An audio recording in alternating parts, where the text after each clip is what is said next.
જિલ્લા કલેક્ટર કચેરીના new conference hall ખાતે જિલ્લા કલેક્ટર ડોક્ટર પ્રશાંત જીલોવાના અધ્યક્ષસ્થાને જિલ્લા સંકલન અને ફરિયાદ સમિતિની બેઠક યોજાઈ હતી।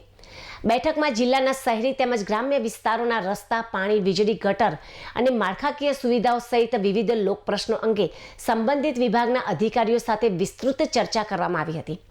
કલેક્ટર ડોક્ટર પ્રશાંત જીલોવાએ રજૂ થયેલા પ્રશ્નોનું ગંભીરતાપૂર્વક નિરીક્ષણ કરી પ્રજાલક્ષી પ્રશ્નોનું સત્વરે, હકારાત્મક અને સમય મર્યાદામાં નિરાકરણ લાવવા અધિકારીઓને તાકીદ કરી હતી। પ્રજાલક્ષી કામગીરીમાં કોઈપણ પ્રકારની શિથિલતા ચલાવી નહીં લેવાય તેમ પણ તેમણે જણાવ્યું હતું।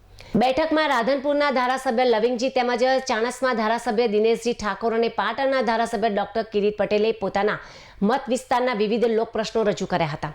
સંબંધિત વિભાગો દ્વારા અગાઉ કરવામાં આવેલી કામગીરીની પણ સમીક્ષા કરવામાં આવી હતી।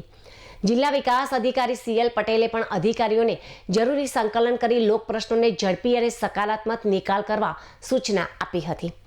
બેઠકમાં જિલ્લા પંચાયત પ્રમુખ ભાવિક પટેલ તેમજ ધારાસભ્ય, જિલ્લા વિકાસ અધિકારી, નિવાસી અધિક કલેક્ટર તેમજ જિલ્લા પોલીસ અધિક્ષક સહિત વિવિધ વિભાગોના ઉચ્ચ અધિકારીઓ ઉપસ્થિત રહ્યા હતા।